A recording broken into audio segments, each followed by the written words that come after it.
Acho que agora vai dar. Então, nós estamos ao vivo a partir desse momento, na nossa live Violência Doméstica versus Autonomia, Equanimidade e Valorização. Conversas de Mulher. Estamos aqui com a Laura Ferreira Cortes, a Márcia Reni Soares, a Mel Inquieta, a querida Maria Celeste Landerdal, que está com problemas de conexão. Nós vamos ver agora se ela se resolve, né? E estamos aqui para conversar um pouco sobre a questão da violência doméstica. Eu vou pedir que as meninas se apresentem, né? E falem um pouco do seu trabalho, um pouco contando para nós, né, do trabalho que elas realizam no seu projeto. É lindo de ver, porque a Laura, a Márcia e a Celeste são colegas em um projeto. A Mel Inquieta, além de todo esse universo que ela mexe na comunicação com a Rede Sina, né? É uma grande jornalista aqui da cidade. Ela também tem um trabalho específico com a questão da mulher. Isso aí nos honra muito, gente, porque é um tema necessário, é um tema urgente, né? Essa violência doméstica que acontece nas quatro paredes da nossa casa, mas não só também, né? De repente, nós não vamos nos ater só à questão dessa violência doméstica, vai depender de como sair a nossa conversa, né? Agora, a notícia boa é que aqui em Santa Maria, que ano passado foi a terceira cidade, né, com maior número de feminicídio e 4 mortes em função de gênero, né? Todas as vítimas foram assassinadas por companheiros, por pessoas conhecidas, né? E contra eles pesavam medidas protetivas. A coisa parece que este ano mudou um pouco o cenário local, porque o que nós temos ouvido é que nesses 6 meses de pandemia, né, a violência doméstica tem acirrado bastante, até porque em alguns momentos, alguns casais que já estavam em processo de separação ou em vias alguma, e eles ficaram confinados no mesmo espaço, então está havendo problemas no restante do Brasil. Eu acho que dá para nós começarmos. Laura, a Laura vai precisar sair um pouquinho antes. Laura Ferreira, pode ser? Joia. Boa noite a todos e a todas que estão nos ouvindo hoje. Primeiro, eu gostaria de agradecer, Maria Rita. Eu admiro muito seu trabalho e obrigada por poder dividir, a oportunidade de poder dividir essa live com mulheres tão inquietas, vou usar, Mel, Uhum. e que a gente possa ter uma boa live, né? E compartilhar os nossos trabalhos e saberes. Eu sou Laura, então sou enfermeira, né? E professora no Colégio Politécnico do UFSM e também colaboradora lá no Departamento de Saúde Coletiva. E atualmente, eu venho estudando um pouco aqui em Santa Maria essa temática da violência há alguns anos já, fiz mestrado e doutorado nessa área. E trabalho especificamente com a rede de atenção às mulheres em situação de violência, ouvindo e trabalhando mais focada nos próprios profissionais, né, para poder pensar como que está sendo esse atendimento, e na formação de uma rede aqui em Santa Maria que venha ao encontro das necessidades das mulheres. E a partir, então, desse trabalho, a gente criou em 2019, ano passado, um projeto de extensão que eu atualmente coordeno, que é o Fórum de Enfrentamento à Violência contra as Mulheres. E dentro desse projeto a gente tem alguns desdobramentos que eu posso falar mais à frente, né? E também sou uma mulher feminista e lutadora para que a gente possa ter uma sociedade mais equânime, né? Considerando todas as interseccionalidades.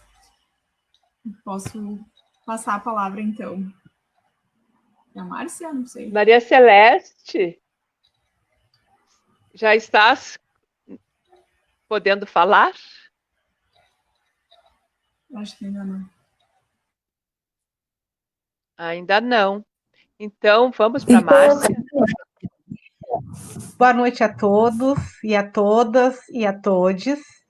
Eu gostaria de agradecer o convite, de estar aqui conversando sobre esse tema com as pessoas que eu já tenho uma certa familiaridade, né?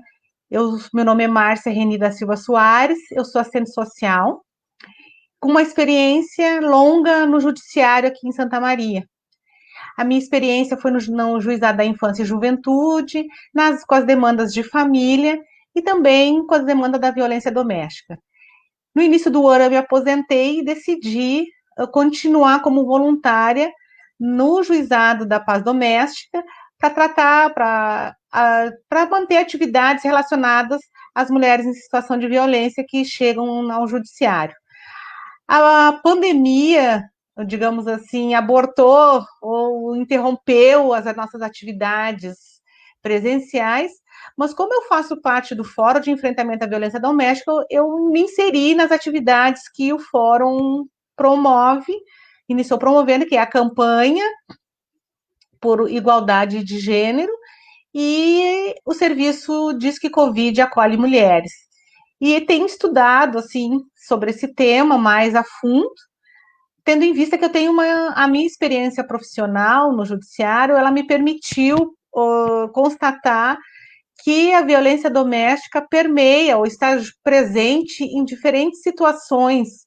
Então, quando nós olhamos uma criança, também, e muitas vezes, há situação de violência doméstica. Às vezes, num pedido de visita, há situação de violência doméstica. E algo que é bem corriqueiro, ou bem usual, que nós podemos abordar mais adiante, é que mesmo em situações de separação, quando a gente supõe que a mulher está aquele relacionamento está sendo rompido, podem ocorrer situações de violência doméstica no pós-separação. Não existia na vigência do relacionamento, mas passa a acontecer depois que ocorre a separação. Então, eu estou trazendo esses exemplos assim para a gente poder pensar como é amplo abordar esse tema. Ele não fica restrito às quatro paredes da vida familiar ou conjugal. E é uma grande alegria estar aqui com vocês. Eu fico muito feliz de ter a tua experiência aqui. Tomara que a Celeste consiga falar, que está com problema no som, né? É muito bom nós trocarmos. E eu vou passar para a Mel. Tá, Mel? E depois, então, vamos tentar a Celeste, a Maria Celeste. Boa noite. É prazer estar aqui com vocês, mais uma vez com a Márcia, que nós já compartilhamos as ideias na outra live, prazer. Rever a Celeste, a Maria Rita, a Laura, que também já vi na Redicina, mas nós ainda não nos cruzamos em uma live, mas agora estamos aqui, prazer estar aqui com vocês. Bom, eu sou jornalista, roteirista, poeta, e o meu trabalho se dá através da comunicação. Alguns anos atrás eu criei a Redicina, no mesmo ano eu criei a página que se diz As Mulheres que Dizem Não, e onde a gente compartilha conteúdo, né, com alguns colaboradores referentes à questão da violência e o empoderamento da mulher, né. Então, através do trabalho de comunicação, informa as pessoas, cria debates aqui na Redicina, lá na Redicina, e além disso, convida também as pessoas a produzir e compartilhar conteúdo sobre o tema. O espaço está sempre aberto nas redes que eu administro para essa questão. A minha experiência começou em relação à violência doméstica quando eu fui morar no Rio de Janeiro e trabalhei numa produtora que fazia documentários sobre essa questão. Então, ali comecei meu trabalho de pesquisa ouvindo as mulheres, ouvindo o judiciário, e foi a primeira vez que eu tive um contato com uma juíza que naquele período, né, 10 anos atrás já faz isso, eles descobriram que era preciso trabalhar os homens, os agressores, e foi isso muito interessante. Inclusive, agora na Redicina nós vamos começar a tratar sobre o tema de masculinidade saudável, né? A gente fez uma live, vamos fazer também os meninos, um grupo de reflexão vai entrar uma vez por mês falando sobre essa masculinidade saudável. Mas é interessante que 10 anos atrás já eles faziam um trabalho terapêutico com os homens que eram agressores, né? E é importante a gente, dentro da página das Mulheres que Dizem Não, também tem homens que são colaboradores e compartilham conteúdo também. Então, a gente tenta trabalhar a comunicação da melhor maneira possível para todos nós. Então, boa noite, Maria Celeste, bem-vinda. Podes liberar o teu microfone? Tu precisas liberar o microfone, ele está fechado.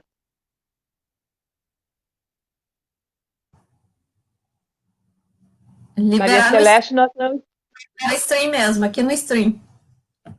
É no stream. No iconezinho, no iconezinho do microfone.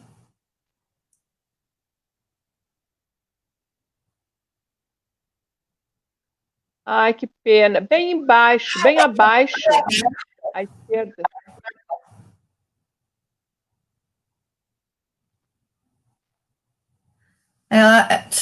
Tu não consegue ligar, Maria Rita, eu acho que tu consegue aí ligar o microfone dela como administrador. Não, é a Patrícia. É a Patrícia. A Patrícia deve estar ouvindo, pode fazer isso. Tenta tu, Patrícia, ligar o microfone dela ali.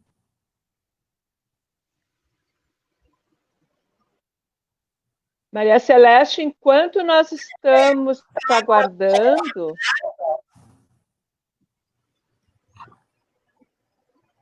Não, não estamos conseguindo te ouvir.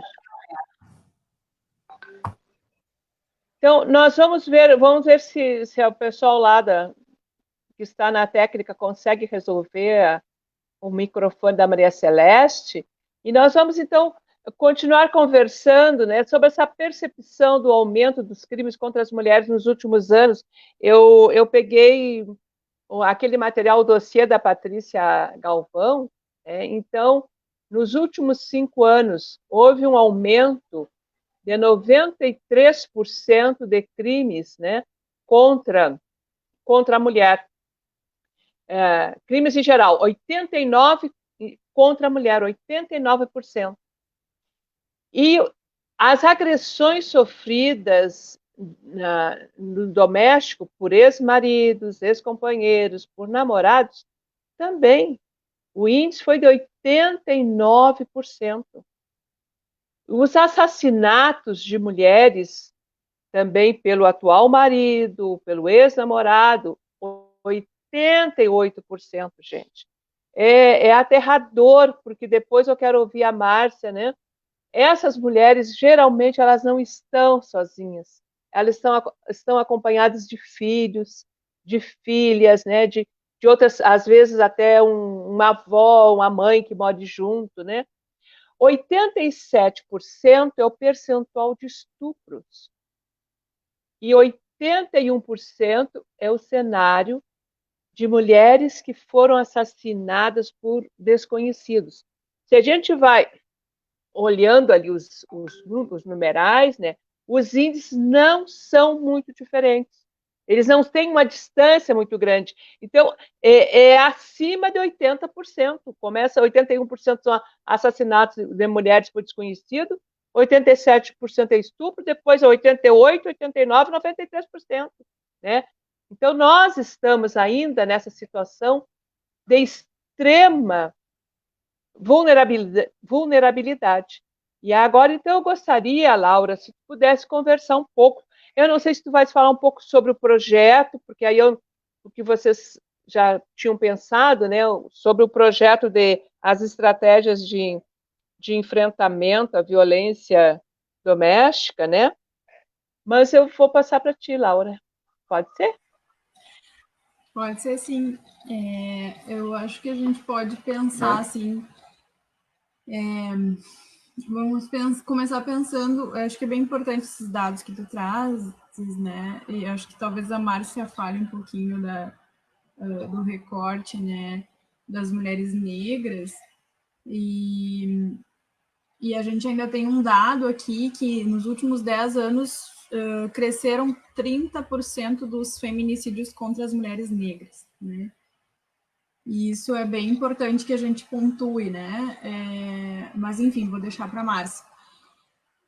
Mas, então, assim, a gente não sabe ao certo se as notificações cresceram e as denúncias cresceram, ou se realmente a violência aumentou, né? Eu penso que as duas questões venham aumentando, né? Tanto a violência, porque nos últimos anos a gente pode perceber um aumento do discurso de ódio, né? E também de um discurso misógino, né? E de ódio às mulheres trans, sendo que os crimes e os assassinatos de mulheres trans, por exemplo, eles não estão contabilizados nesses dados, né, Maria Rita? Justamente porque a nossa lei de feminicídio, ela ainda não contemplou as mulheres trans, né, por uma questão da própria bancada conservadora, que na época, em 2015, vetou essa questão, né, das mulheres trans.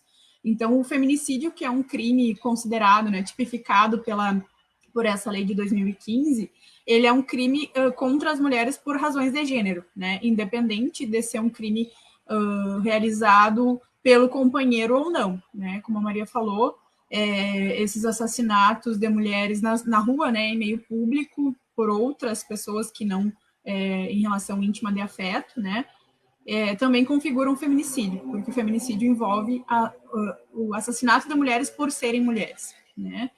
E aí, infelizmente, não existem as estatísticas sobre as mulheres trans, né, porque elas não são enquadradas nessa estatística. E aí eu queria dizer em relação aos dados, né, eu acho que Santa Maria diferente de muitas cidades, inclusive do Rio Grande do Sul, né, esses índices, ainda bem que os feminicídios eles não aumentaram, a gente teve um feminicídio até o momento, né, durante a pandemia, mas a gente não, acho que a gente tem que ter um cuidado de dizer que os números não aumentaram, né, porque a gente não tem como ter certeza, né, do cotidiano de vida dessas mulheres. Eu sempre falo que eu falo de um ponto de vista privilegiado, né, como uma mulher branca que está num trabalho remoto, em casa, não tenho filhos, não preciso sair, né, e me expor ao vírus, assim, no meu trabalho, né, então eu estou falando de uma posição bastante privilegiada nesse sentido, e não ocupa o lugar de fala das mulheres que estão, né, desse outro lado. Mas eu penso, o que eu penso, né? E aí a gente precisaria ouvir as mulheres para ter certeza disso, né? Eu penso que a violência durante a pandemia, ela, muitas vezes, de uma mulher que vem sofrendo violência há muito tempo, né?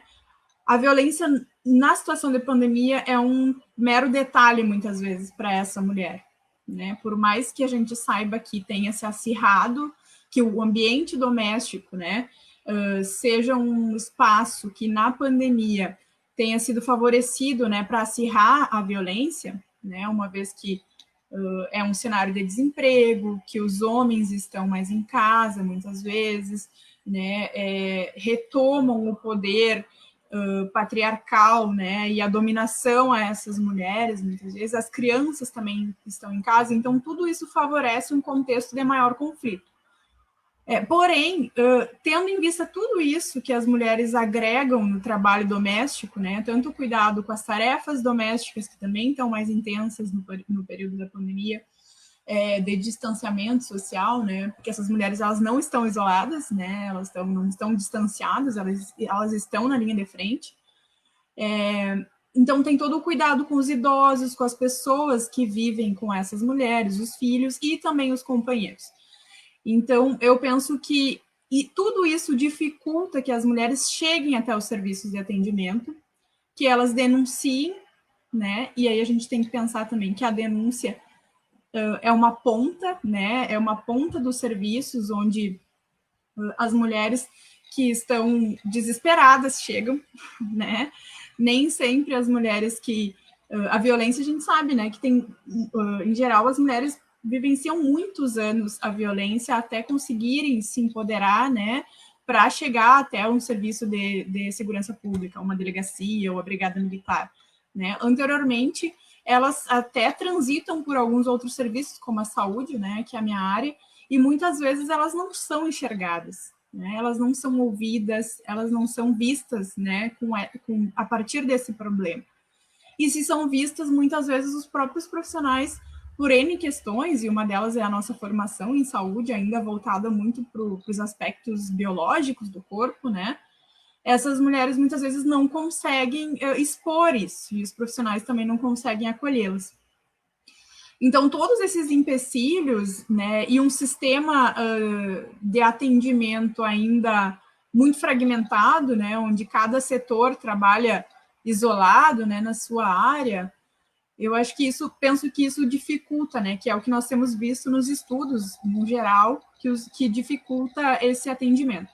E na pandemia, por exemplo, os serviços de saúde, eles estão muito voltados para o próprio enfrentamento da Covid em si, né, do vírus, né, das condições de transmissibilidade, enfim, de adoecimento. Então, a gente sabe que muitas vezes essas outras demandas que já estão, em geral, assim, né, num campo mais subjetivo e invisível, elas acabam ficando ainda mais, né, de lado. Então, eu acredito que essas demandas, elas não deixaram de existir, né, com certeza, elas continuam existindo e aumentando, inclusive, mas que as mulheres têm dificuldade de acessar o serviço.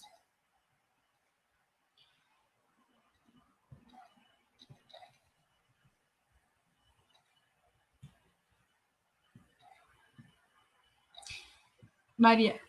Não estou ouvindo, Maria Rita. Ah, tá. Agora sou eu. Eu acho que vai dar. É interessante o teu destaque, porque quando nós lemos uma matéria, uma reportagem do jornal dizendo que os números diminuíram nesse primeiro semestre, na minha cabeça não passou, realmente. Nem todas as mulheres têm a coragem de irem procurar socorro, né? Ou ainda estão maduras o suficiente para a busca de socorro, né? Muito, muito boa a tua fala, Laura. Vamos ver, Maria Celeste.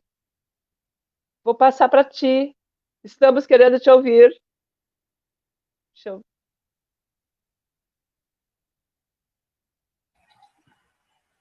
E Maria Rita, enquanto a Celeste tenta conectar ali, a gente tem uma professora, né, que é a professora Maria Montserrat Sagô, que ela é pioneira nos estudos sobre violência de gênero na América Latina.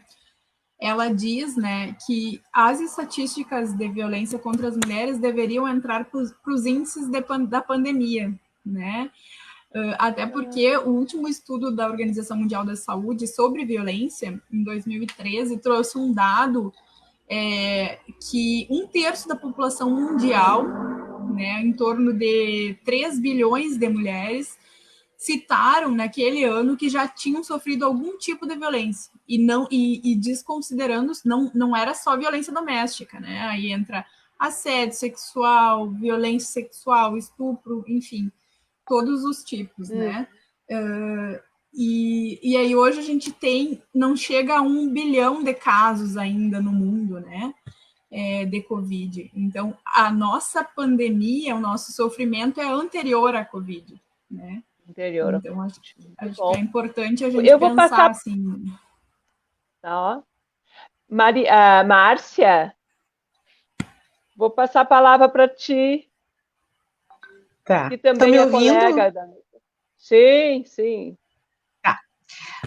Bom, a partir do que a Laura já trouxe, né, eu vou voltar um pouquinho, porque toda essa questão da violência ela está relacionada a concepções de gênero, raça, classe, que colocam essas pessoas, né, as mulheres, então, como objeto. Nossa cultura machista e patriarcal traz essa ideia, né, cultuada há muitos anos, séculos até, em relação à população negra, de que a mulher e a mulher negra são objetos, objetificados. Então, com relação a isso, e o homem ocupando um lugar de dono, né, de posse, a relação de posse, por isso a violência, né, a mulher entendida como um objeto e que o homem tem o poder de posse sobre ela. Então, algumas questões que a gente imagina, nem sempre como questão econômica que está presente, mas não é só um fator que leva à violência. Tem a questão econômica, tem essa questão de gênero, tem a questão dos hábitos e crenças familiares, essa nossa sociedade que coloca o que é ser homem, o que é ser mulher, e uma expectativa de que isso vá acontecer, só que a realidade é outra. Eu estou sendo bem sucinta para dizer o seguinte, que então a pandemia ela escancarou desigualdades e problemas que nós já tínhamos enquanto país, cidade, estado, eles ficaram escancarados nessa pandemia, eles ficaram mais visíveis, eles ficaram mais gritantes. Ainda que não haja um aumento nos registros policiais de ocorrência da violência doméstica, nós podemos supor que ela está acontecendo, e eu ainda acrescento também a violência familiar, que envolve outros membros da família. Então, assim, a violência doméstica não só em relação ao casal, ao relacionamento afetivo ou conjugal, mas também uma violência que envolve as pessoas idosas, as crianças e outros grupos mais frágeis, até crianças com deficiência. Se a gente for pensar, né, as crianças com deficiência estão sem aula, estão sem o seu atendimento especializado, e as famílias tendo que dar conta disso. As crianças estão sem escola, com quem que vai deixar? Tudo isso são fatores que aumentam, que ampliam essa vulnerabilidade. Bom, aí a gente pode se perguntar por que as mulheres não recorrem aos serviços, né, de denúncia, como polícia, a delegacia especializada, como para romper esse ciclo de violência.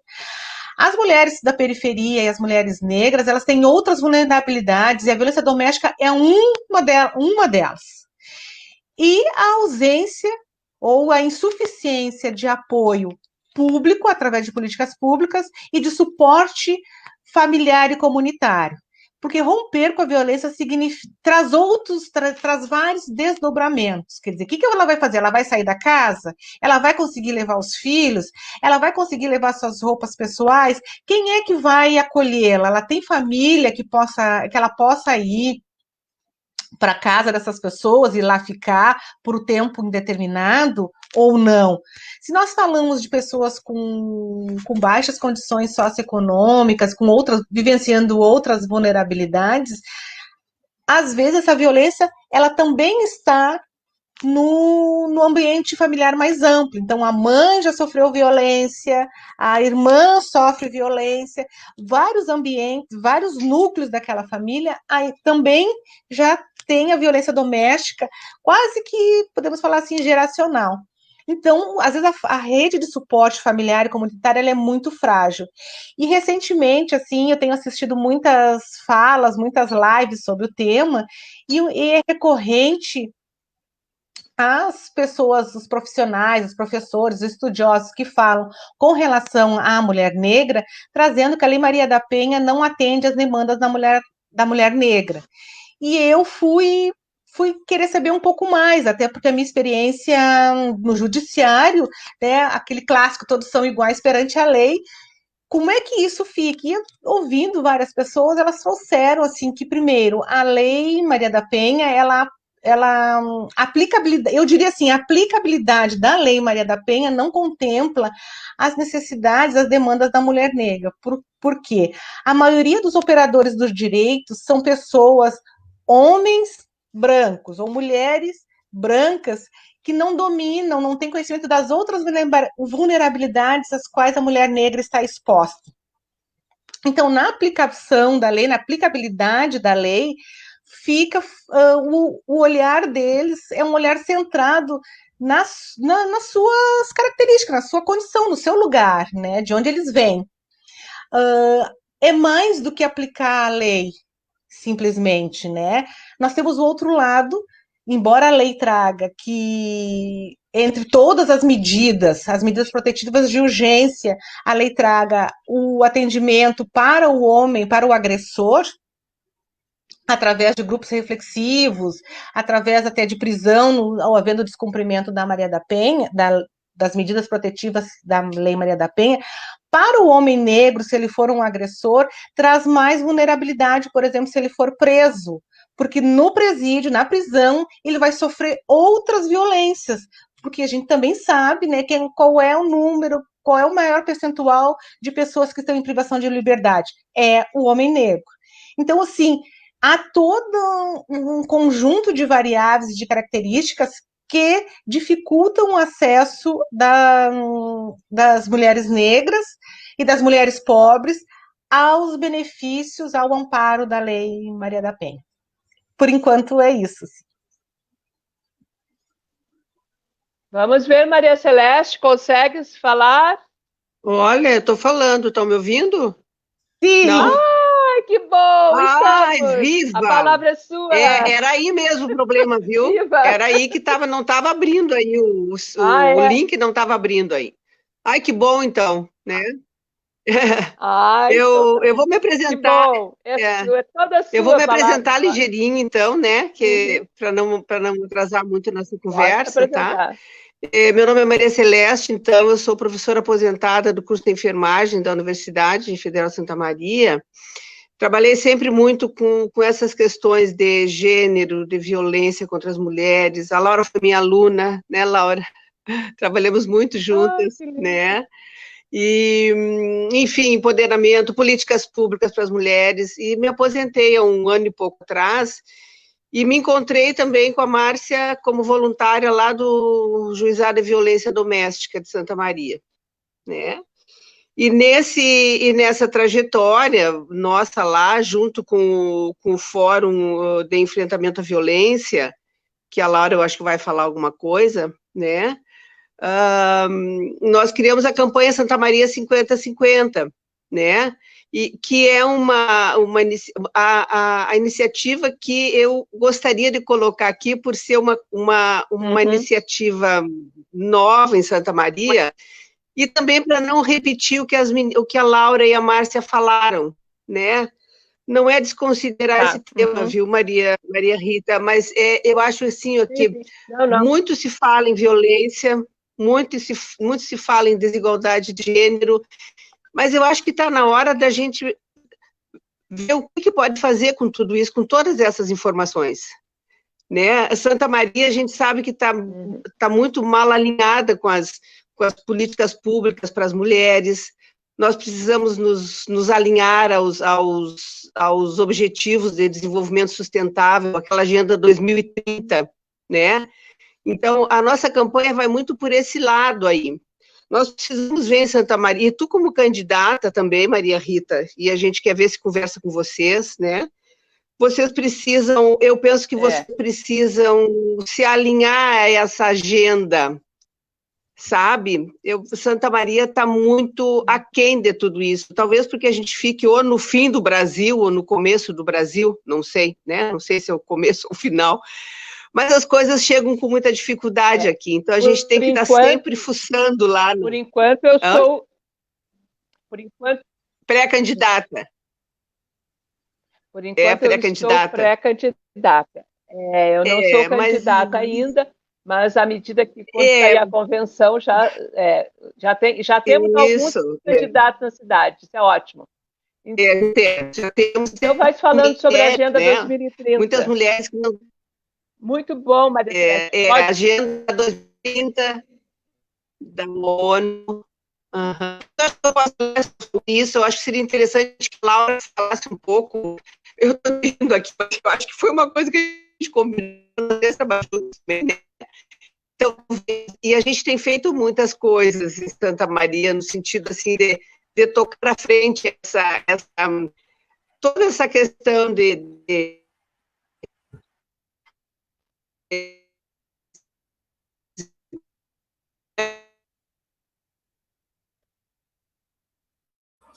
Eu acho que agora foi um probleminha de conexão. Agora foi. Acho que foi conexão. Mas eu posso Eu acho que continuar um ela pouquinho o que ela congelou. estava falando. Não sei se Mas a Mel. Mel, Acho que tu a Mel queres quer falar falar, agora né? Não sei. ou a Laura fala antes, porque a Laura vai ter que sair antes. Pode falar então, Laura, se precisa sair antes, pode falar. Tá, mas eu posso ficar um pouco mais também, não tem problema. Não, continuando o que a Celeste falou, eu acho que é super importante a gente pensar na Agenda 3030 aqui em Santa Maria, porque a gente tem o quinto objetivo da agenda é por igualdade de gênero, né, até 2030. Por isso que a nossa campanha chama Santa Maria, Vidas de Mulheres Importam, Santa Maria 50-50, uma campanha por igualdade. E daí eu queria dizer que, por mais que talvez a gente ainda precise avançar em termos de município, o papel da Universidade Federal de Santa Maria é muito importante, né, por meio dos seus projetos de extensão. E aí sinalizo que o Fórum de Enfrentamento à Violência, a campanha, o serviço que nós criamos, que é o Disque Covid Acolhe Mulheres, para atender mulheres em situação de violência, né, por uma equipe multiprofissional nesse período de distanciamento social. Temos um curso também de qualificação para policiais civis, para a Guarda Municipal de Santa Maria, que chama Curso Segura, para policiais da Brigada Militar também, onde a gente está trabalhando as questões de gênero, as questões de políticas públicas, da rede de atendimento. Essas são iniciativas da universidade, vinculadas à Pró-Reitoria da Extensão e ao Observatório de Direitos Humanos, que trabalham essa questão desse objetivo, né? Então, destaco aqui a importância também das universidades no enfrentamento à violência e na garantia de acesso a alguns serviços também. E daí eu vi que a Tatiana Pidutra perguntou nos comentários ali sobre a nossa rede de atendimento aqui, né? A gente eu trago bastante a fala de que nós estamos começando a ativar uma rede, né? Porque a gente pensar em rede, a gente precisa para concretizar uma rede, a gente precisa de serviços conectados fortemente, né? Para que essas mulheres elas não se escapem no que a gente chama de buracos da rede, né? Pode falar, Maria. A Tatiana pergunta o que existe em termos de rede de atendimento para essas mulheres em matéria de acolhimento de mulheres vítimas em Santa Maria. Existe algum trabalho, algum acolhimento a nível municipal? Do município? A gente tem o juizado de enfrentamento à violência, né, mas que está lá no extremo, mas que também desenvolve um trabalho de escuta, né, a partir de grupos e atendimentos individuais, psicológicos também, que acho que a Márcia pode falar com mais detalhes. Temos a delegacia especializada, né, depois nos serviços de saúde nós temos as unidades de saúde, os CAPs e alguns serviços de urgência e emergência que recebem essas mulheres, por exemplo, o centro obstétrico, ele é referência para situações de violência sexual, né? E a gente tem também a casa abrigo para mulheres em situação de violência, que atende aquelas mulheres em situação de risco e as suas famílias, os seus filhos, né? Abriga. E também temos a rede de assistência social, né, Márcia, que é o CRES, que é um serviço especializado em todas as violências, né, mas que também acolhe mulheres. E hoje nós temos o DISC, né, que é um serviço temporário, mas que está atendendo por telefone, pelo WhatsApp, as mulheres, e também os CRAS, né, que são serviços de assistência social não específicos para violência, mas que trabalham mais no sentido de políticas públicas e de acesso a direitos, né, e a benefícios. Seriam essas. Muito bom. Eu vou passar então para a Mel, porque a Celeste não voltou. Eu acho que houve problemas mesmo na conexão. Mel, a palavra está contigo. E vai falar um pouco da tua experiência, que é num outro estado diferente.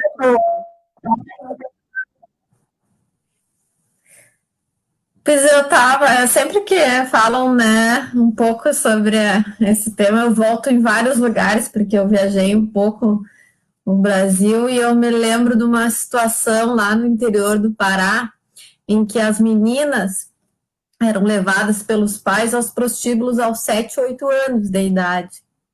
E isso era uma coisa naturalizada dentro de uma comunidade, né? Outro dia, até eu acho que eu vi uma matéria, eu acho que o Luciano Huck, eu acho que fez uma matéria sobre essa questão da violência, e uma das meninas que ele entrevistou, que hoje é uma psicóloga, que trabalha numa casa de acolhimento, teve um momento que ela se prostituiu, saiu de casa porque o padrasto abusava dela, e ela foi para a rua.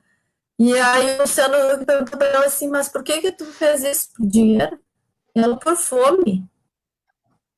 E aí, por comida. Às vezes eu vejo que tem uma sociedade que não enxerga a necessidade do interior, do inferiorizado. Daquelas pessoas que passam fome, daquelas pessoas que se dão o corpo por água, por comida, por um pai, por uma mãe, para ajudar a família, e julga e categoriza as pessoas de uma maneira tão baixa, né? E aí, agora, né, há pouco, não faz nem um dia, eu vou dizer, não faz nem 24 horas, que eu ouvi uma história de uma mulher de classe média alta e que se sentia culpada, agora acho que até a Tati falou, por um abuso que sofreu, por causa da roupa que ela vestiu quando era criança. E até hoje a pessoa fala isso. E aí as pessoas acham que o abuso está em determinada classe. Não, está em todas. Só que se fala mais de uma e se fala menos de outra. Mas quando tu viaja, tu vai conversar com as diferentes mulheres, ela está em todas as classes. Umas denunciam, outras a silenciam. E tá entre os homens que sofreram abusos na infância também. Quantas histórias que não se fala. Agora há pouco, outro dia também falava sobre essa questão de abuso na infância contra os meninos e tem um texto na Redicina de um rapaz que colocou a sua experiência de ter sido abusado e o quanto isso fez diferença para outros homens falarem. É preciso falar também do abuso. Então, a minha experiência ela vem através muito das redes sociais, através da fala, da comunicação, das hashtags. Acho que assim, o fenômeno da internet para criar lugares de fala foi fundamental, né? Assim, as pessoas se sentirem mais à vontade de falar. Agora há pouco também, como eu estava dizendo no início, não sei se alguém acompanhou, eu faço parte de uma associação de roteiristas e recentemente teve um caso de violência de estupro, abuso sexual dentro do pessoal do cinema, um rapaz que estuprou 16 mulheres, isso é uma outra tipo de abuso também que se fala, que é um abuso que as pessoas não acham que não é abuso, na verdade. Elas demoraram para entender que aquilo era um abuso, porque era um cara que conquistava as mulheres, só que chegava na hora de fazer sexo e estuprava elas. E elas entendiam que a culpa era delas, por terem bebido, por terem sido lubrificadas. E isso é uma coisa que precisa ser dito, isso é estupro, sabe? É estupro dentro de um casamento, um homem está casado há 20, 30 anos com uma mulher e acha que porque está casado tem que abusar, pode abusar? Não, isso é estupro. É estupro, é estupro. E essas percepções precisam ser ditas, assim, escancaradas, assim, numa live, numa rede social, numa hashtag. Aí a gente teve uma reunião do nosso núcleo DGT de gênero, dentro da nossa associação, com um grupo que criou, que se chama As Justiceiras, e que criaram também a campanha Me Too Brasil, que agora também vai ter, eu vou até colocar aqui, acho que eu vou botar no privado aqui o link, que as pessoas podem acessar pedir ajuda por lá, em casos de assédio, em casos de estupro, isso tudo online, entendeu? Então, tem muita coisa, assim, que a gente consegue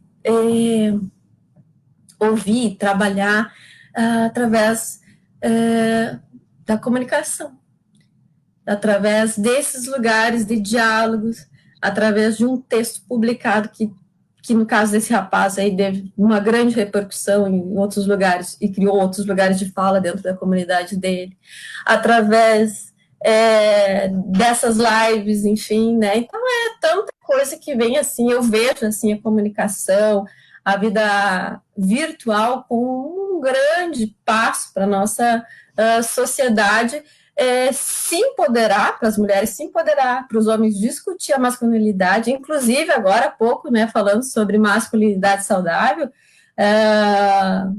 estou reunindo um grupo de homens aqui do Rio Grande do Sul com um grupo de homens de São Paulo também, para tocar ideias, e inclusive eles disseram, Melina, a gente trocava ideia aqui mais com um grupo de mulheres feministas, e agora vamos trocar ideia mais com outros homens. Então, essa a importância também de se discutir em grupo, né? Se trocar ideia em grupo. Buenas, muito bom, é interessante, porque esses temas... agora, nós estamos em violência contra a mulher, mas a gente está falando da questão da sexualidade, né? Mas no meu tempo era uma coisa assim, era proibida, né? E agora eu já estou com 72 anos e hoje, na atualidade, tem aquela conotação muito religiosa, cristã, de pecado, né? Então a gente cria uma santidade que é irreal. Eu não sei como é que são os índices do Rio Grande do Sul, mas até pouco tempo a gente sabia que os homens gaúchos, que são aparentemente muito conservadores, muito moralistas, isso e aquilo, eram os que mais, ou são os que mais consomem pornografia na internet. Então, nós precisamos resolver essas questões de sexualidade. É como se diz, de vez em quando a gente ouve, Freud explica, né? Eu vou passar para a Márcia, porque Márcia tem algumas coisas penduradas, né? Eu gostaria um pouquinho que tu falasse mais um pouco do patriarcado, e a Celeste deixou aquela deixa para tu falares sobre a agenda, acho que 2030. Não, foi a Laura. Foi a Laura. Quando a Mel traz esses assuntos, eu acho sempre importante também fazer sucintamente, assim, muito, muito resumido, trazer um pouco da nossa cultura em geral, e cultura ocidental e cultura brasileira, que a nossa cultura ela é centrada no poder do mais forte sobre o mais fraco, do adulto sobre a criança, do homem sobre a mulher. Então, tudo isso repercute com como é que as pessoas estabelecem as relações. Então, às vezes, uma mulher que na vida adulta sofre violência doméstica, ela ou presenciou, às vezes, na sua família de origem, ou ela sofreu algum tipo de abuso sexual, até que é muito comum. Eu também tenho uma experiência de ouvir vítimas, crianças e adolescentes vítimas de abuso em audiência. Então, eu escuto o relato dessas crianças e dessas adolescentes, tanto do sexo feminino como do sexo masculino, que sofreram algum tipo de abuso. E o agressor, na sua maioria, isso os dados vão mostrar, eu não trouxe nenhumas, são homens próximos a essa criança e a esse adolescente. É padrasto, é tio, é o namorado da mãe, o namorado da avó, é um vizinho. Então, não são pessoas estranhas. Ocorre abusos sexuais de pessoas estranhas, com pessoas estranhas, sem dúvida, nem praticado por homens estranhos, sim, mas na sua maioria são pessoas de convívio, de proximidade dessa criança.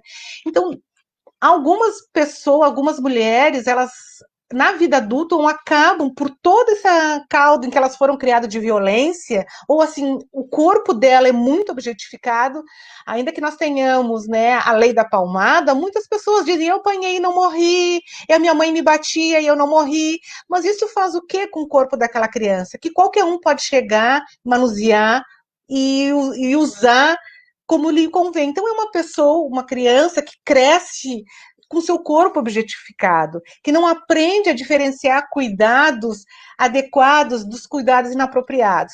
E o abuso sexual ele é muito complexo. Então, lá, à medida que essa criança vai crescendo, que os abusos se reiteram, ou mesmo quando é interrompido, há marcas na sua subjetividade de tal forma que vão pautar suas relações futuras. Então, são aquelas meninas que às vezes acabam indo para a prostituição, que negam a sua feminilidade, se recusam a ser femininas, porque quando ela sofreu alguma agressão, o agressor dizia: tu é muito linda, tu é muito bela, eu não consigo viver sem ti porque tu é muito bonita. E então ela esconde a sua beleza na tentativa de não sofrer mais agressões, ou porque estava vestindo determinada roupa.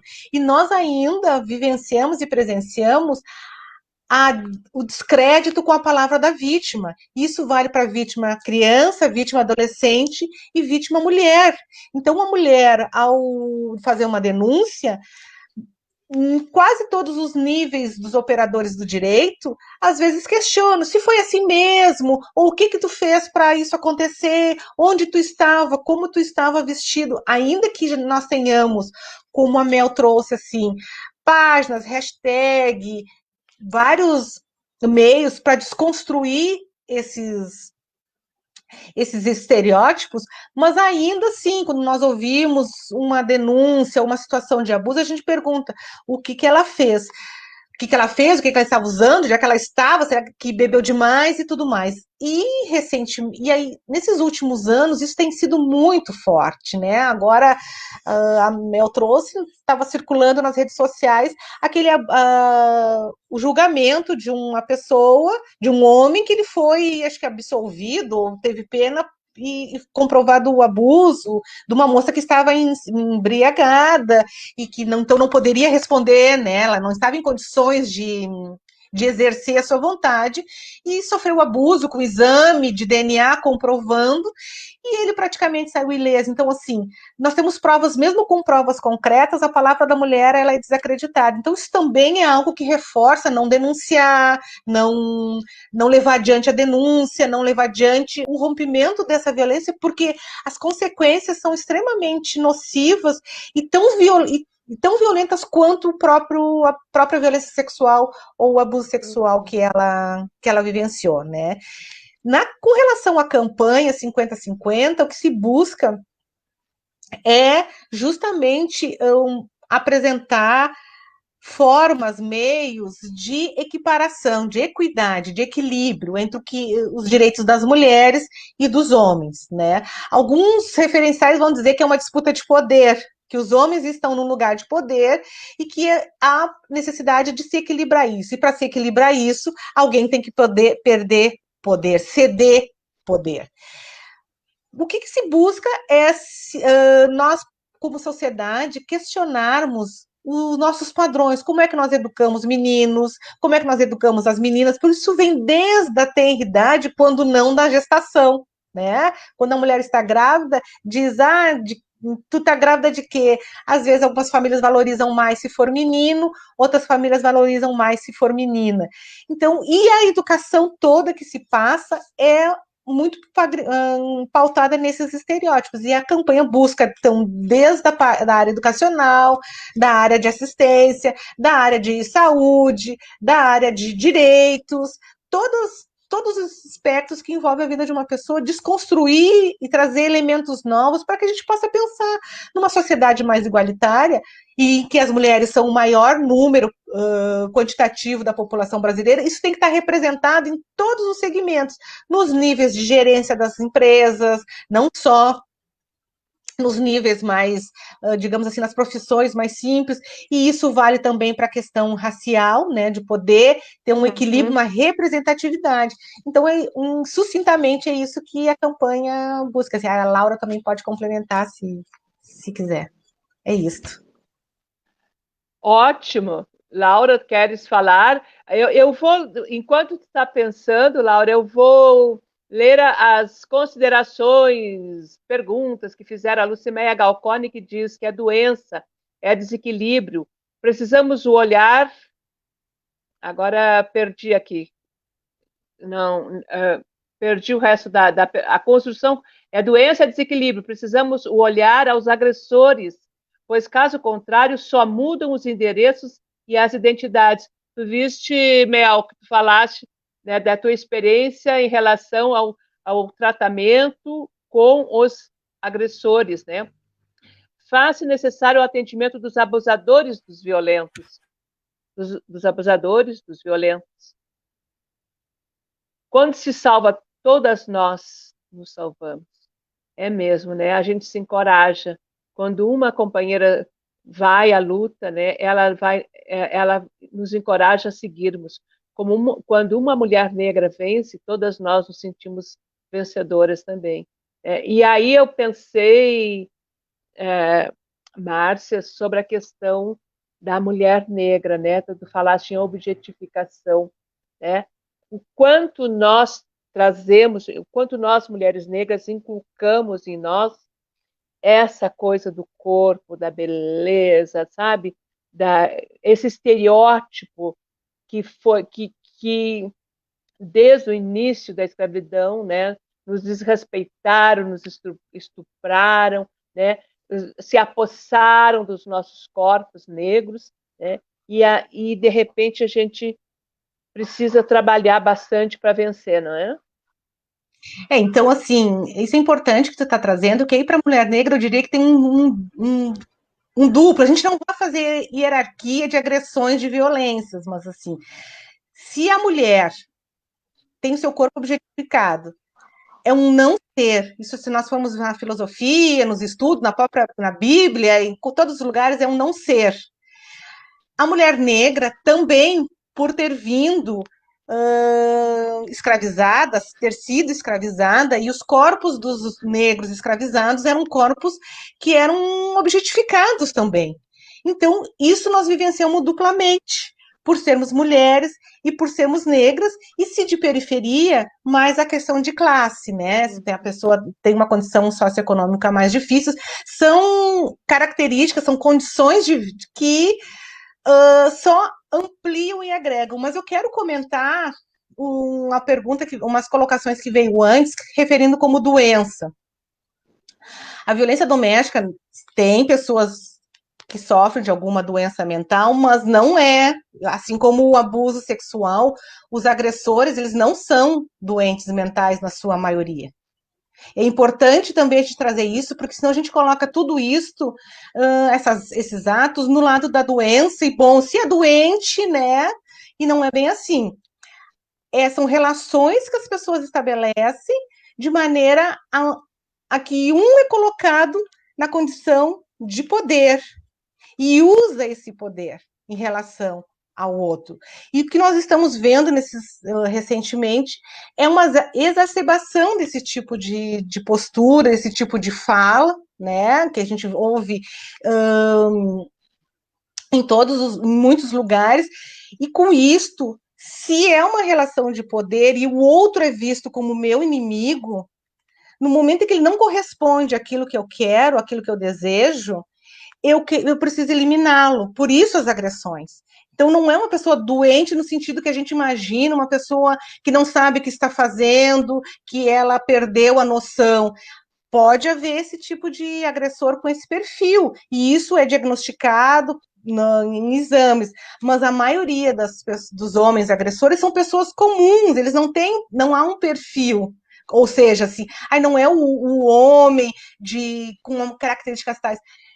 É o homem, é o masculino. E isso é importante porque às vezes as pessoas se enganam, nós nos enganamos achando que o homem bonito ou de nível superior não vai agredir. Agride. Eu acho que uns 3 anos atrás, aquela artista e ex-modelo Luísa Brunet foi agredida pelo marido nos Estados Unidos, e ela tem uma excelente condição financeira.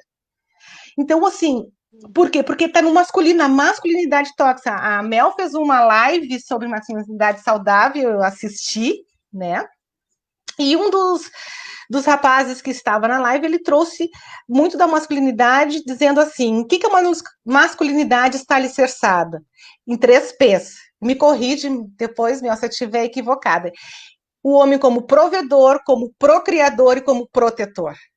E essas 3 funções ruíram. A mulher precisa de um homem protetor, a mulher precisa de um homem provedor, precisa de um homem procriador. Que lugar o mundo atual, a nossa sociedade atual coloca para esse homem? Se ele não é mais isso, ou isso que ele é não serve mais, que ele vai ser? E alguns homens, no momento que vem isso ruir, que a mulher ascendeu profissionalmente, principalmente não só a mulher branca, né? A mulher negra também, ainda nós não estamos representados em todas as instâncias de poder e de cargos, mas assim, é gradativo a inserção da mulher negra nos diferentes espaços. Como é que ele vai conquistar essa mulher? Como é que ele vai se relacionar com essa mulher? Muitos homens não são mais provedores há muito tempo, né? É a mulher que garante o sustento da casa, dos filhos. E aí, que lugar fica para esse homem? Então, também é preciso discutir essa masculinidade. Os rapazes naquela live trouxeram muito isso, uma masculinidade saudável, que se envolve com os filhos, se assim tiverem, né? Nós aceitamos que um homem, a nossa sociedade aceita que um homem não se responsabilize pelos filhos, que não cuide dos filhos, que não sustente os filhos, mas não aceitamos isso das mulheres, né? Então, tem várias coisas eu estou sendo bem sucinta, assim, né? Mas tem vários aspectos em que a violência perpassa. Então, é dominação. A violência doméstica é dominação do homem sobre a mulher. Então, assim, não é doença no sentido clássico que a gente imaginaria, né? Não é uma pessoa simplesmente perturbada. Ainda que possa fazer uso de droga, de álcool, são potencializadores da violência, mas ela está muito mais enraizada na nossa sociedade patriarcal, machista, misógina e racista e homofóbica, e está faltando outros aí. É isso. Sexista e mais um monte de coisa. Ai, maravilhoso! Eu acho que está todo mundo encantado, eu estou encantada. E aí, já nos encaminhando para a última pergunta. E aí, vocês trouxeram tantas informações, e eu pergunto, né, quais seriam as necessidades para Santa Maria? Aí, ó, são duas situações, né? Porque eu não perguntei o diagnóstico. Ó, que mulheres são essas que vocês conversam, né? Quem são essas mulheres? Né? E quais são as necessidades que precisaríamos ter em termos de atendimento, em termos de políticas públicas, futuramente, para brecar a questão da violência doméstica, violência contra a mulher? Laura? Acho que a Laura pode falar, né? Posso falar um pouquinho?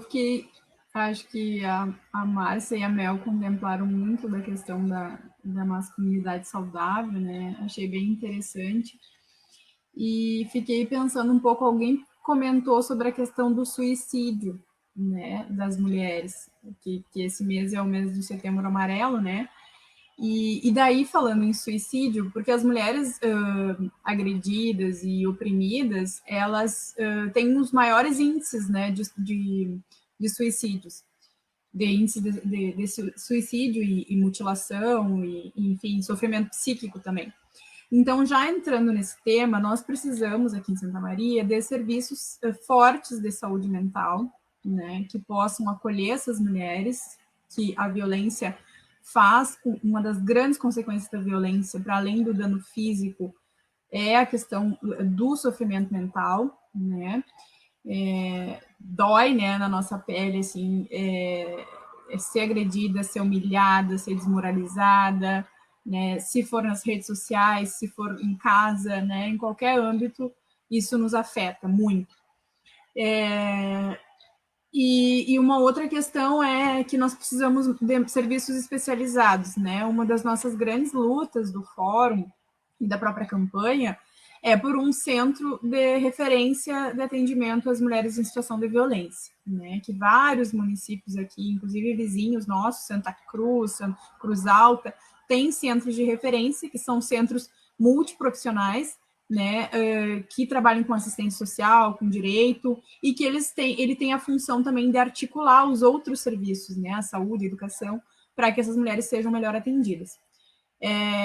Precisamos, então, talvez de mais um CRES, né, que é um outro serviço especializado, que também a gente precisaria no âmbito da assistência social. E aí eu estou falando de serviços, né? Precisamos da qualificação dos serviços de saúde para que possam receber. Mas eu penso assim que a gente tem discutido muito, né? Anterior à violência, a gente precisa reconstruir essa cultura, que as gurias muito bem falaram. Nós precisamos de atividades nas escolas, isso também é uma atividade da campanha, conversar com as crianças sobre a construção desses comportamentos violentos, machistas, sexistas, né? Com professores e professoras também. E também precisamos de políticas públicas, né? Tudo isso que eu estou falando representa política pública também, mas política pública que possa contribuir no empoderamento dessas mulheres, né? E seus filhos e filhas, né? Então, assim, creches, para que essas mães também tenham com quem deixar as crianças, né? Que a Márcia abordou isso muito bem também. Então, como que eu vou sair de casa se eu não tenho com quem deixar os meus filhos, né? Então, as creches, geração de renda, né? Por mais que as mulheres hoje, a gente tem visto nos estudos que a maior dependência, a maior dificuldade para elas romperem com a situação é a dependência emocional, a gente precisa, muitas delas também dependem financeiramente, né, dos homens. Então, a gente precisa desse fortalecimento, dessa autoestima dessas mulheres, mas também geração de renda, né? E penso que é por aí. E eu acho que, principalmente, que a gestão de Santa Maria possa olhar para essa questão como um problema de saúde pública, como algo necessário para a gente ter uma sociedade mais igual e para reduzir os índices de violência como um todo, né? Porque a violência urbana, ela também é coadjuvante com a violência contra as mulheres, né? Geralmente as crianças que sofrem violência em casa ou que presenciam, elas vão ser muito mais violentas, né? Então, aliada, claro, a todas as condições sociais desiguais, né? Mas acho que seria por aí. Márcia? Tenha mais alguma sugestão para incluir como necessidades futuras? Eu achei ótima a relação de serviços que a Laura sugeriu. E eu vou passar para a Mel, porque a área da comunicação ela é extremamente fundamental e importante para a quebra desses estereótipos também, né? Então eu corroboro o que a Laura falou e passo para a Mel, assim.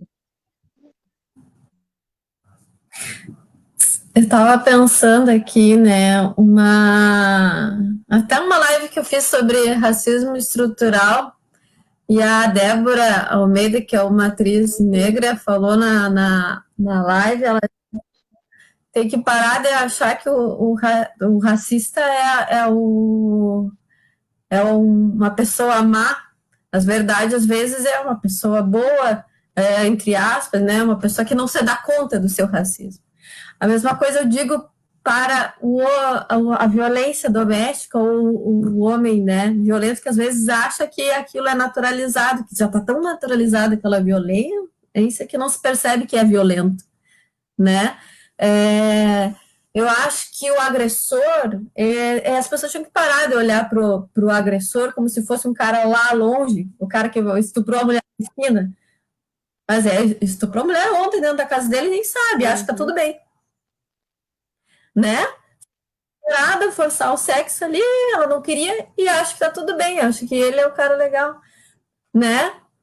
Dormiu com uma mulher que estava extremamente bêbada e acha que aquilo ali é a culpa dela porque ela bebeu demais e tá tudo bem, sabe?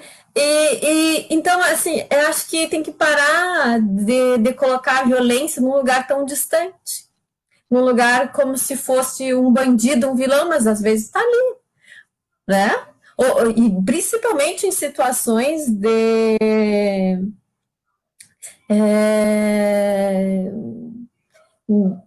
violência que acontece às vezes dentro da própria família, né? Um pai que estupra uma filha, como aquilo se naturalizou. Às vezes eu lembro de uma colega minha que era assistente social, uma amiga minha, e ela dizia: Melina, chegou aqui o pai, a mãe, a filha com o pai, com a barriga, a guria com o filho do próprio pai e a mãe junto. E o que ela ia fazer? Que Santa Maria pode fazer por aquela criança? Naquele momento, ela não podia fazer nada. Ela disse: o que eu ia fazer? Que sociedade é essa que permite isso? E para onde pode ir aquela mulher? Para onde pode ir aquela criança? Para onde pode ser aquela família desestruturada? Pode ser acolhida? Eu não sei onde. Eu vou dizer, hoje eu não sei quem é que vai acolher aquela família, quem é que vai reestruturar aquela família. A gente está preparado para isso? Existe política para isso? Para ensinar que aquilo ali não é normal e que cada um tem que se separar e fazer outra vida? Não sei. Mas eu vejo assim que a gente também, isso é uma coisa, mas também tem que se questionar essa cultura do estupro, que ela está aí, está se repercutindo, está toda hora acontecendo.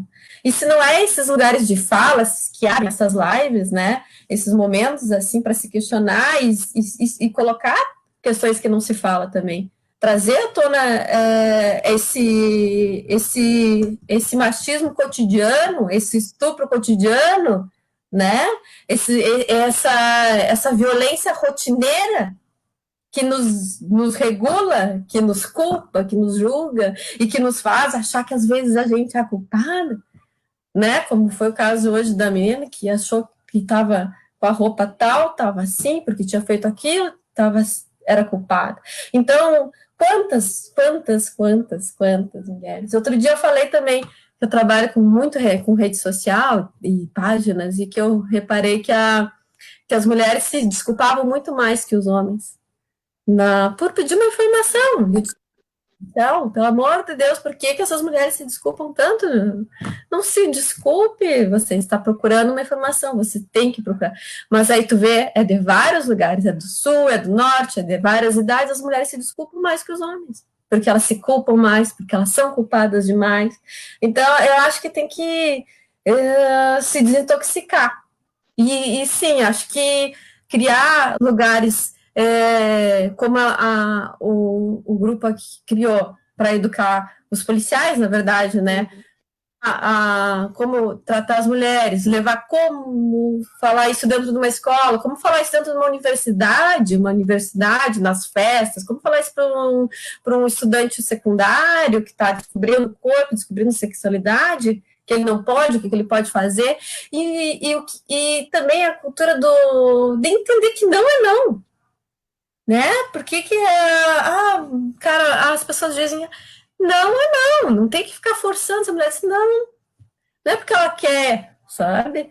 Então, eu acho que essas discussões dessa agressividade rotineira, ela tinha que estar mais presente mesmo, assim. E eu vejo... Eu queria complementar. Pode complementar. Uhum. Então, na fala da Mel, assim, me lembrou um conceito que eu tenho estudado recentemente, que é o racismo recreativo.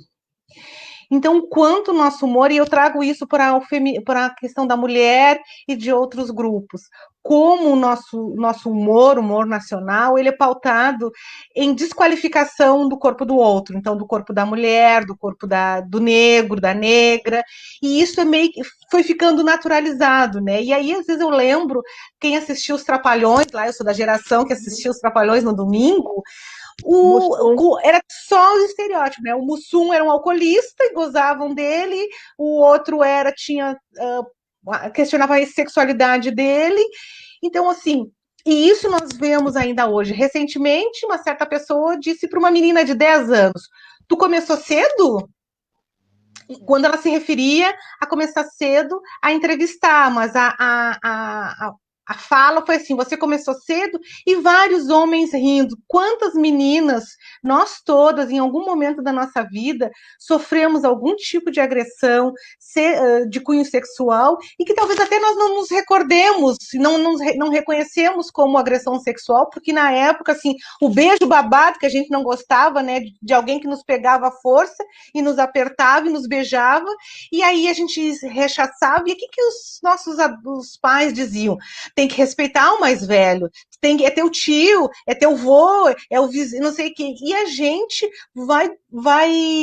foi domando o nosso corpo para aceitar esse tipo de coisa. Então, na vida adulta, às vezes é difícil, bem difícil reconhecer agressões mais severas, porque o nosso corpo foi assim. Quando uma criança se recusa a aceitar um abraço de um adulto, o que as pessoas dizem para ela? Aí, mais adiante, como é que ela não resistiu a um abuso sexual, por exemplo? Como é que ela não fez frente ao marido, por exemplo? Mas toda uma educação moldada, forçada, para domesticar os corpos das mulheres, dos negros e das crianças. Então, assim, eu trago esse conceito do racismo recreativo para o grupo também, para a questão das mulheres também. Quantas mulheres são vítimas disso, né? E aí desqualifica o não, que tu vinha falando antes, Mel. O não é não. Não é não. Ela está dizendo não, mas ela quer. Ela está se fazendo de difícil, né? E vira a piada do grupo, né? Era Exato. Eu também ando lendo sobre o racismo recreativo, esses estereótipos que a gente herdou ainda da cultura americana, com aqueles filmes de blackface, né? E que até hoje, agora, chegam essas piadas, né? E uma coisa que me incomoda muito, meninas, que eu falei para vocês no início, é o toque. Eu vou avisar, né? Eu não gosto de toque. Eu me sinto mal, por favor, que homem me toque, né, no meu corpo, sabe? Então, às vezes as pessoas parecem ser muito queridas, e aí me cria um constrangimento tão grande, porque chega te batendo, te afofando. Hoje nós estamos no outro período, né? O corpo é minha casa, é a casa da minha alma, é tão sagrado para mim, sabe? E graças aos deuses, eu não sou uma pessoa que sofre qualquer tipo de violência sexual, né? Nas histórias, porque a gente tem tantas colegas na sala dos professores que lembram coisas horríveis que sofreram, né? Que foram normalizadas, era norma antigamente, né? Principalmente no interior, né? Nessas fazendas. Mas hoje nós estamos num outro momento de crescimento, porque essas marcas, elas ficam, essa violência fica em nós, e a gente reproduz, e não nos permite sermos plenamente felizes. Eu quero agradecer e vou passar para o último momento para vocês darem o tchau. Eu estou preocupada com a Laura, que tinha que sair antes das 8, Laura, das 9, tá? Muito obrigada, gente, com a palavra de despedida de vocês. E nos encontraremos. Laura? A gente que agradece, né, essa oportunidade de reflexão e de compartilhar um pouquinho, né, desses pensamentos, do nosso aprendizado aí, e a democratização, né, porque eu acho que, como a Mel falou, assim, hoje que a gente está conseguindo publicizar isso, né, online e tal, mais fortemente, né, e eu acho que isso é uma das coisas positivas, né, são poucas, mas da pandemia foi essa democratização do saber também, né? E queria, acho que, pensar naquela frase, né, da Rosa Luxemburgo, que que as amarras que nos prendem servem, a gente só consegue senti-las quando a gente se movimenta, né?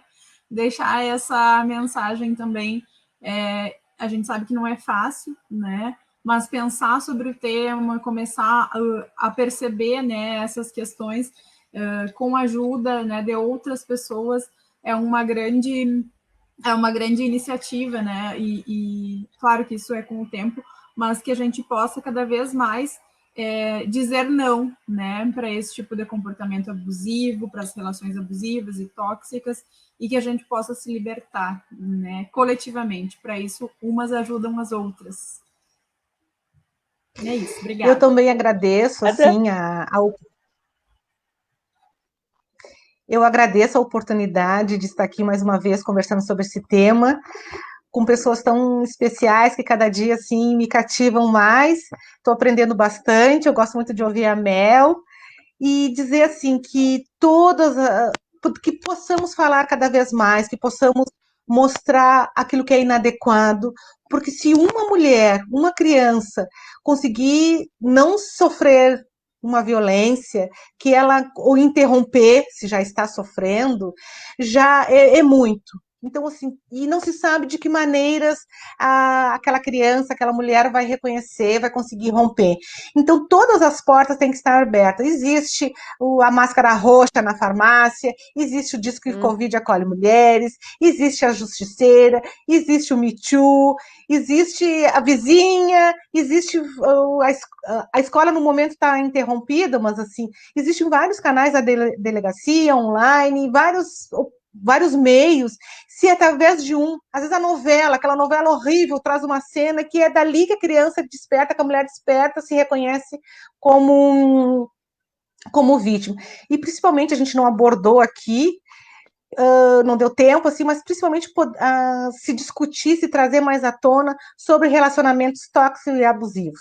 E eles ocorrem tanto no relacionamento afetivo quanto no relacionamento familiar, entre pais e filhos, entre irmãos, entre amigos. Que nós possamos cada vez mais falar sobre esses assuntos para que mais pessoas possam reconhecer e não serem vítimas e, se são, poderem romper com as violências. Muito obrigada. De nada. Mel? Obrigada pelo convite, obrigada pela acolhida, participação aqui com a Laura. A Márcia também, adoro ouvir a Márcia. É muito bom sempre conseguir ter um espaço para a gente discutir essas questões. Eu acho importante que quando a gente não pode fazer nada, um pouquinho, estou com o telefone aqui, vou dizer. Não, é lá do outro lado, no computador. Mas quando algumas pessoas dizem, o que eu posso fazer? E acho que pode interromper com um preconceito, interromper com uma piada machista, interromper com uma piada homofóbica, uma piada racista, pode interromper com uma fala sexista, pode interromper quando um cara julga uma mulher pelo comportamento sexual dela, pode interromper quando ele julga pela roupa, pode interromper, sabe? Você pode interromper com tudo isso, cada um pode fazer um pouquinho, sabe? É se desintoxicar, é perceber uma estrutura machista, é analisar e desintoxicar, botar a vergonha naquele que está cometendo o preconceito, naquele que está atrasado ainda, sabe? É isso que eu digo, é uma pessoa atrasada, uma pessoa ignorante, ainda que precisa evoluir. Então, faça a pessoa se envergonhar por isso. Muda o lugar, sabe? Muda o lugar. A vergonha não é a moça que é livre sexualmente, a vergonha é o cara que está julgando ela por aquilo, aquele que é um babaca, um idiota, sabe? É assim que a gente vai mudando aos pouquinhos, sabe? Construindo alguma coisa. E, claro, se informando, se conhecendo, trocando ideia, conversando uns com os outros, assim, mas eu acho que é importante, nesses cotidianos, nessas conversas diárias, fazer esse exercício, sabe? Dizer não para isso também. Não siga, você está errado, você está errada, você está sendo machista, você está sendo homofóbico. Você tem que dizer, é para uma mãe, é para um pai, é para um irmão, é para um filho, é para o melhor amigo, para o marido, tem que dizer, para com isso, para. Por enquanto. Bem. Ai, que amor, encantada com vocês. Colegas, muito obrigada, né? Que fique bem entre o pessoal que nos assistiu, as palavras de vocês deram muitas informações, muito referencial novo, teórico novo.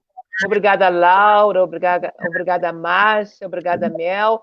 Uma pena que a Maria Celeste não conseguiu permanecer conosco, porque desde o início já estava com problema na ligação, mas nós vamos ter uma outra oportunidade, né? e um bom descanso, né? Sejam felizes e vamos lembrar que nós, mulheres, precisamos estar sempre de mãos dadas. Um beijo no coração, boa noite, muito obrigado a vocês e muito obrigada e obrigado a quem nos assistiu. Tchau, tchau. Tchau. Tchau, tchau. Boa Tchau, noite. tchau. Oi.